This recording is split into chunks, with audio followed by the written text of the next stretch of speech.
Today, sabi nga nitong sundalong kanin, di umano, I formally announce my candidacy for Mayor of Caloocan City. Grabe ang kapal ng mukha nito. Hindi ka talaga nag-iisip. Mantakin mo, gamitin mo pa yung salitang pagbabago at sa'yo pa manggagaling. Sa'yo pa ang pagbabago. Ano bang ginawa mong pagbabago? Dito pa nga lang yung mga banat mo ngayon dun sa kasalukuyang mayor dyan, binabanatan mo na kaagad, hindi ko kilala yung mayor dyan, pero binabanatan mo na kaagad, meron ka na mga patutsada, pambihira ka, papasok mo pa lang dyan, man. Pero kung ikaw ay mayor na, iba na usapan doon, leadership ang kailangan doon. Yun ang wala ka. Leadership skills, wala ka noon, sir. Lipunan. At ngayon, naku po, meron nung isang hindi magandang nangyari sa Pilipinas. Bakit po? Tayo ho ay nadadagdagan pa ng makadiliman sa mundo na ito. Bakit? Kanyo, eto kasi meron ako nabasa. Ayan, anak ng wewe, di ba? Today, sabi nga nitong sundalong kanin, di umano, I formally announce my candidacy for Mayor of Caloocan City. Grabe ang kapal ng mukha nito. In the 2025 elections, parating na po ang pagbabago. Ay, nako. Alam mo, Trillanes, ako natatawa lang talaga sa'yo. Alam mo yung pagiging obsessed mo sa mga Duterte? Sa pagiging obsessed mo kay Pangulong Duterte, kahit yung kanyang slogan ay ginamit mo. Diba?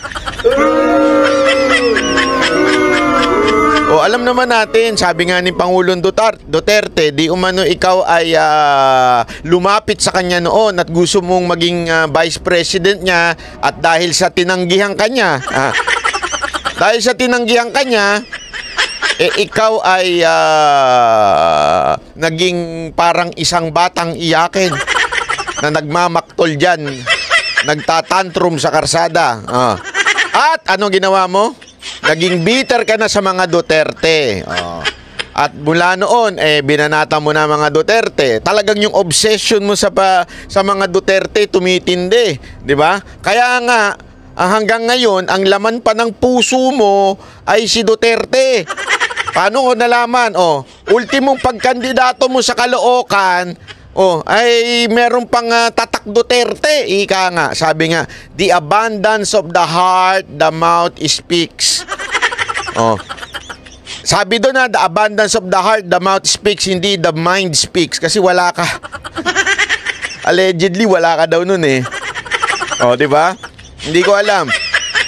Pero mukhang hindi ka talaga nag-iisip. Mantakin mo, gamitin mo pa yung salitang pagbabago at sa'yo pa manggagaling. Sa'yo pa ang pagbabago. Ano bang ginawa mong pagbabago? Ang tagal mong naging senador, wala kang ginawa doon. Pambihira, wala kang masasabi nating concrete plan na napakinabangan ng taong bayan. Di ba? Wala. Ang haba ng panahon na yun, nagrebelde ka pa noon. Nag-awkward ka pa noon. Hindi, kasi itong maman to, ito lang, itong maman to, di ba? Kesyo may pa-mutiny pa sila noon dahil inaakusahan nila ang gobyerno, kurap, ang gobyerno, ganito, ganire. So, ibig sabihin, gusto mo ng pagbabago. Nung naupo ka naman, wala naman nangyari, di ba? Anong tawag sa'yo? Di ba? Pagbabago ba ang gusto mo o parating na po ang panggagago? Hindi, ako nagtatanong lang Pangbabago ba yan? Anong panggagago na naman yan? Alam mo, Trillanes, ito, speaking of your track record, speaking of your track record, Trillanes, alam niyo ba ito si Trillanes kung anong ginawa nito nung senador siya? Ang dami niya pong inaway na senador. Sino? Si Gordon, inaway niya. Si Subiri, inaway niya. Si Enrile, inaway niya. Sino pa?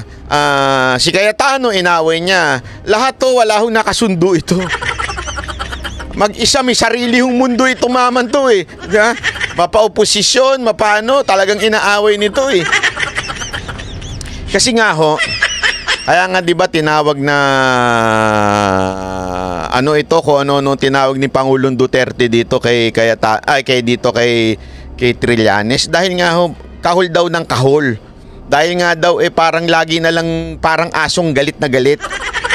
Yan ang tawag ni Pangulong Duterte na parang lagi na lang may kaaway, lagi na lang merong parang kinakagat o nilalabanan sa Senado. Paano kung naging mayor to? Sige nga ho. Alam nyo, eto ha, ang pagiging politiko ay hindi lamang patalinuhan. Wala na nga siya nun. Di ba? Hindi lang patalinuhan yan, hindi lang yan pagalingan. Ha?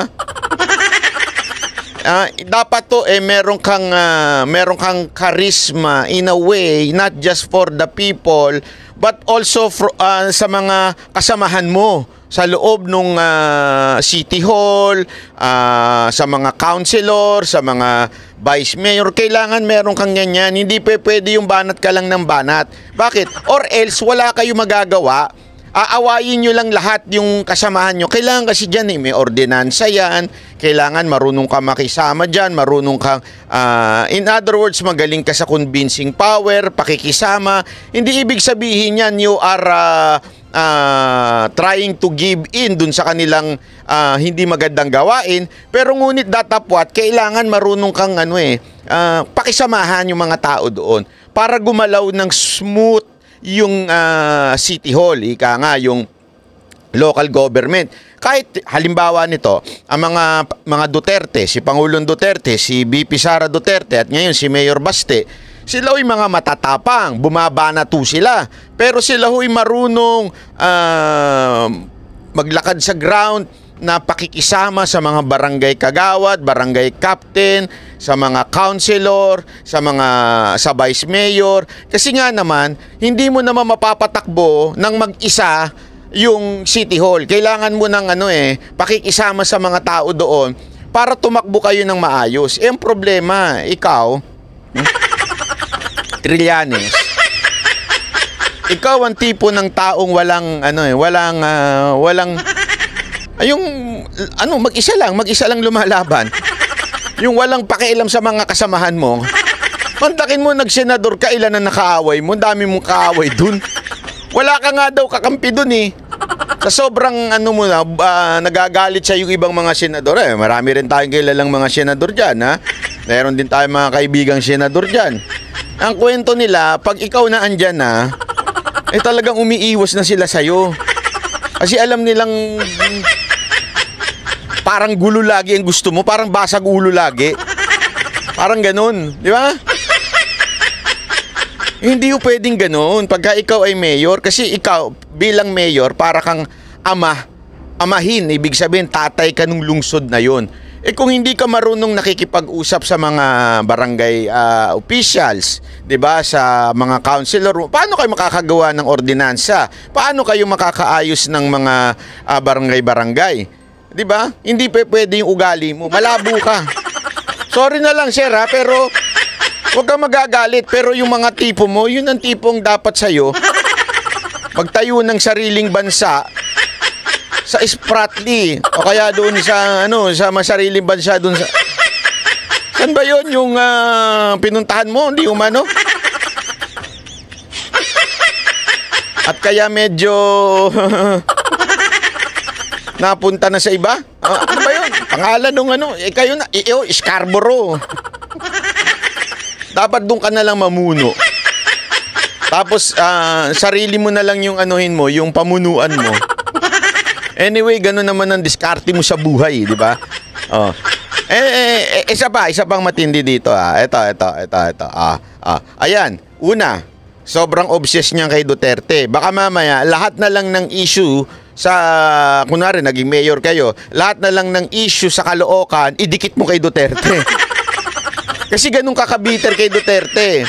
Baka mamaya lahat ng binaha yung Caloocan, kunwari may basura yung Caloocan, baka pag sinabi mong binaha, kasi si mga Duterte hindi na binigyan ng proyekto ng Caloocan. Ganyan, no? Sisihin mo pa rin si Duterte. O, di kaya naman, may basura. Siguro ang mga Duterte nagkalat dito. Baka ganun ang gawin mo. Hindi, alam nyo kasi ganito mga kababayan, ito. Kung maghahanap kayo ng leader, gusto nyo ng leader na maayos, napaka-importante po na ang leader ay hindi ho yan negative. Ibig sabihin, dapat laging positibo ang pananaw niya. Pag may nakitang problema yan sa kanyang sinasakupan, instead na manisi ng kapwa, instead manisi ng ibang tao, manisi ng ibang politiko, siya positive lang. Hindi, gagawin natin to, aayusin natin to. Hindi, tapos na yan, nakaraan na yan, ayusin na natin to. Dapat ganun na isang leader. Hindi yung leader na lagi na lang parang may baggage. Parang yung laging binabanatan. Hindi pwede yun. Para makapag-move on ka sa buhay, dapat ikaw ay laging positibo.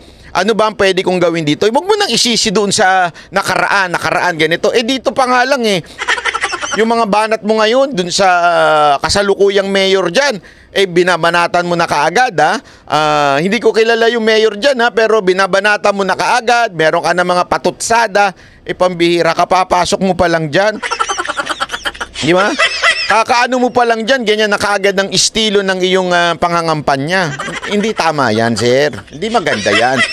At kayo mga taga-Caloocan, kung ganitong klase ng mayor ang magkakaroon kayo, wala. Lahat na lang, banat.